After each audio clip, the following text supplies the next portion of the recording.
I just want to give you a before the rainstorm and after the rainstorm image. Ooh, wait a second, hold that thought. All throughout yesterday, a good part of the state of California got a few inches of rain, and in some cases, flooding occurred.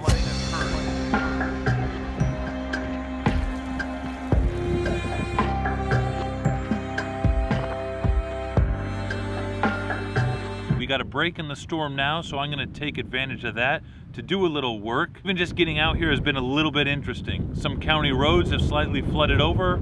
Orchard, whoa, strong wind too. That was not me moving the camera. I hope it's not too windy.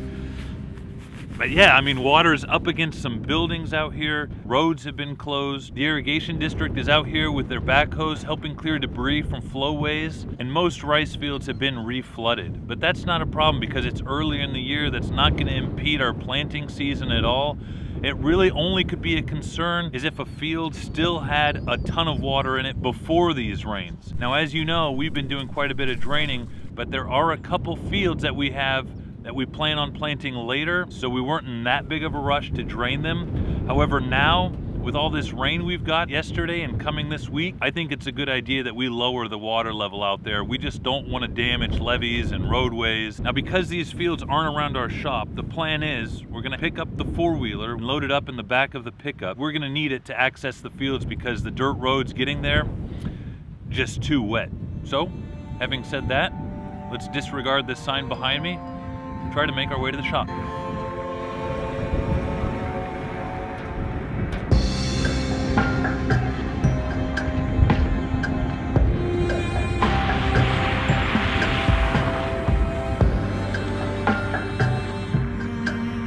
This bridge right here is the main entrance into the shop, and normally the water level is about 6 to 8 and even 10 feet below the bridge. Right now, as you can see, it's right up on it. Crazy amount of water, huh? Wow, this rice field was one of the first that we drained. Right now it's, well, covered in rainwater. Just on the other side of this bank out is a field that I was kind of filming around in the last episode of Rice Farming TV, and I remember I got a shot of the drains with the buttes in the background. I just want to give you a before the rainstorm and after the rainstorm image. So I'm gonna walk right over there and try to frame it up and capture the same shot that I showed you guys last week when this field was darn near drained.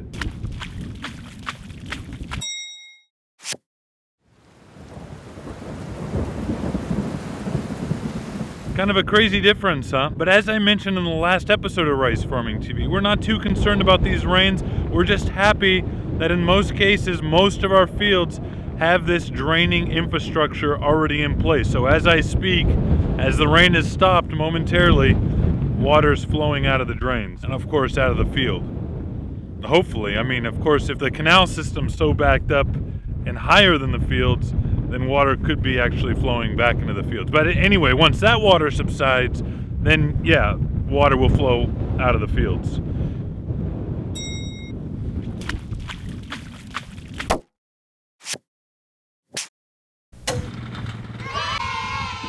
Okay, four-wheeler's loaded up. Let's make our way across the county to a field that I'm positive has a ton of water in it.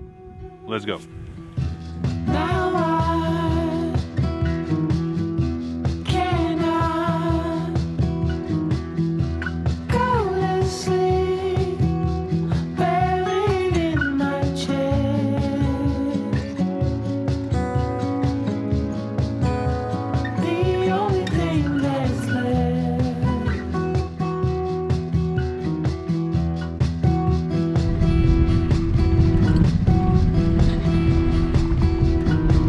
Okay guys, made it safely. Just gonna park the pickup on the side of the road here and take the four-wheeler into the fields. Did you guys happen to see all of those flooded rice fields out there? Man, just driving across the county yesterday, pretty much all dried out. Again, it just shows you how much a few inches of rain can do in terms of providing a ton of water. Anyway, let's jump on the four-wheeler.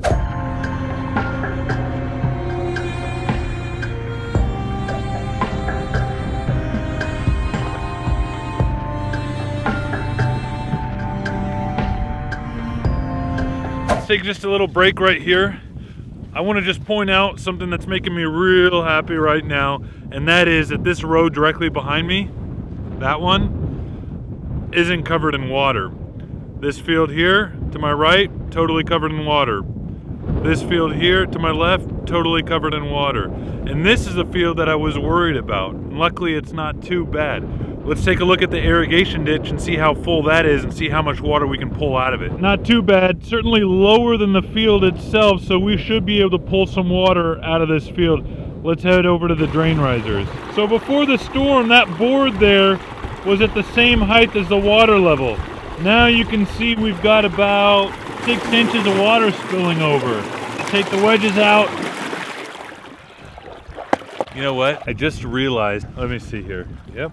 I got my GoPro, I got my phone, I got my shovel, I got my hip boots. What I don't have, man, I didn't bring my claw hammer. Yeah, well anyway, what I don't have, I don't have my claw hammer. I don't have a tripod either, so I'm setting the camera up on the four-wheeler here. The claw hammer, I would use the back end of the claw hammer to jag into the bottom board, which is probably about 4 feet underwater, and use it to help drag the board out of the water. I'm gonna have to get a little bit wet. It's not that. Oh, no. See, this 2x12 was the bottom board. With all that water pressure up against it, it makes it hard to pull it out. The claw hammer I could have used as an extension of my arm, use the back side of the claw hammer to jag it in there and yank it out. I would have stayed dried, but check out the flow that we got coming out of this field. There's the unboarded drain riser. Here's the pipe that's coming out from under the road into the irrigation ditch, bubbling up because the pipe's underwater. Definitely getting some good flow, relieving some of the pressure on the levees and the roads. Now down at the other end of the field is one more drain riser. Let's head down there and take the boards out of that one. Drain riser number 2, and got plenty of room in the ditch for some extra flow. Let's pull some boards. There's one more board in there. It's way down deep. Got it. Water up to here. But hey, mission accomplished, guys. We pulled the drain riser boards. We're relieving a ton of water pressure off this fields to protect our roads, protect our levees, and we got good flow of water getting out of here. Gray skies, more rain to come. I'm gonna head home, take a warm shower. Ooh, wait a second, hold that thought. I decided to go around another field just to check it out. Another one that we hadn't started draining yet. And I just wanna show you guys what happens when a rice field's water gets too deep. This water is probably about 8, 10, 12 inches deep, way deeper than we'd ever have it. Now look, it's washed away part of the levee. Actually, this is what we refer to on the left side, a rollover. The rollover is how tractors can get from one check to the next check. The water's completely washed it away. You see here, here's the rice box where water should be flowing if it was controlled. If we go down to the drain riser here, you can see that it's just totally overwhelmed with water. Water's actually flowing up above it and around the sides of it. So I'm gonna pull a couple boards out just to relieve a little bit of pressure. Also here you can see once the water gets too deep, and now we're talking about infrastructure damage within the rice fields. The rollovers like we saw earlier and these roads here now, they could completely wash away into a ditch. That's something we're obviously trying to avoid. So I've been taking boards out of boxes, lowering this field as best as I can. Anyway, back to my originally scheduled farewell. Take a warm shower, sleep easy, because if it starts raining tonight, I know we're not gonna cause any damage out here. Thanks for watching, guys. That's it for me. That's it for Rice Farming TV this week. Let me know what you think. Give me a thumbs up if you enjoyed the video. And hey, looking forward to hanging out with you guys next time. Take care. Actually, the south wind is blowing the water up the field, just pushing the water. Pretty crazy.